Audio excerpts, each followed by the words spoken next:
परळी येथे सहदेव सातभाई यांच्यावर जो प्राणघातक हल्ला झाला होता त्या अनुषंगाने त्यांच्या प्रकरणामध्ये ज्या 7 जणांवर मकोका लावण्यात आला होता त्याच्यापैकी 5 जणांचा मकोका हा पोलीस महानिरीक्षकांनी रद्द केला आहे. म्हणजे त्यांचे नावं मकोकामधून वगळले आहेत. फक्त 7 जणांपैकी 2 जणांचेच मकोकामध्ये नावं ठेवलेले आहेत.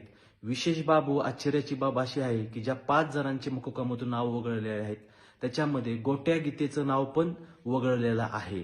म्हणजे ज्यावेळेस सहदेव सातभाई प्रकरणाचं चार्जशीट किंवा कागदपत्र हे पोलीस महानिरीक्षकांकडे बीड व परळी पोलिसांनी पाठविले त्यावेळेस महाराष्ट्राच्या पोलीस महानिरीक्षकांना असं वाटले की गोट्या गीते हा सराईत आरोपी नाहीये, हा फार सज्जन माणूस आहे, म्हणून त्याचं नाव हे मकोकामधून वगळलं असन किंवा बीड किंवा परळी पोलिसांनी पोलीस महानिरीक्षकांना गोट्या गीतेची गुन्हेगारी पार्श्वभूमी गुन्हेगारी व त्याच्यावर असणाऱ्या मुळात गुन्हे केस हे पोलीस महानिरीक्षकांना सांगितले नसतील. ह्या 2 बाब असतील. पण गेल्या 4 दिवसापूर्वी अंबाजोगाई कोर्टामध्ये चार्जशीट दाखल झालेला आहे सहदेव सातभाई प्रकरणातलं. त्याच्यामध्ये गोट्या गीते व त्याचे 4 सहकारी ह्यांचे नावं मकोकामधून वगळण्यात आलेले आहेत. ही किती हास्यास्पद बाब आहे. म्हणजे गोट्या गीते हा दिवसा ढवळ्या लोकांच्या दारात जातोय, त्यांचं जिवंतपणी त्यांच्या दारात जाऊन श्राद्ध घालतोय. त्याचे अनेक व्हिडिओ आपण प्रसारमाध्यमावर पाहिलेले आहेत.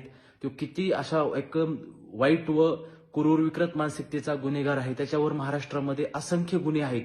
तरीही महाराष्ट्राच्या पोलीस महानिरीक्षकांनी गोट्या गीतेसहित त्याच्या 4 सहकाऱ्यांचे नावं हे मकोकामधून वगळण्यात आलेले आहेत. तरीही मी हात जोडून सर्वसामान्य जनतेला विनंती करतो की आपण सर्वांनी ह्याच्यामध्ये आवाज उठावा, प्रसारमाध्यमांनी पण ह्याच्यामध्ये आवाज उठावा व जे काय अंबाजोगाई कोर्टामध्ये चार्जशीट दाखल झालेला आहे सहदेव सातभाई प्रकरणात त्याच्यामध्ये कोणत्या अनुषंगाने गोट्या गीते व त्यांच्या सहकार्याची नावं मकोकामधून वगळलेले आहेत आपण त्याची सर्वांनी माहिती घेतली पाहिजे व बीड व परळी पोलीस व महाराष्ट्राच्या पोलीस महानिरीक्षकांना पण आपण सगळ्यांनी जाब विचारला पाहिजे की गोट्या गीते हा काय तुम्हाला समाजसेवक वाटतो का, एकदम सज्जन व्यक्ती वाटतो का, आपण त्याचं एकदम असं मकोकामधून नाव वगळून दिलेलं आहे. उद्या आश्चर्य वाटायला नको की गोट्या गीते सारख्या सराईत गुंडेगाराला परळी व बीड पोलिसांनी समाजसेवक म्हणून घोषित करण्यात यावे व त्याचा सत्कार नागरी सत्कार करण्यात येऊ नये. आता फक्त हेच बघायचं राहिलेलं आहे. तरीही पुन्हा एकदा जनतेला विनंती करतो की या प्रकरणामध्ये आपण सर्वांनी लक्ष घालण्याची गरज आहे. कारण गोट्या गीतेचं नाव मकोकामधून एवढ्या अज्ञातपणे वगळून टाकलेलं आहे आणि कुणाचंही तिकडं लक्ष नाहीये, काय नाहीये, अशी वस्तुस्थिती झालेली आहे.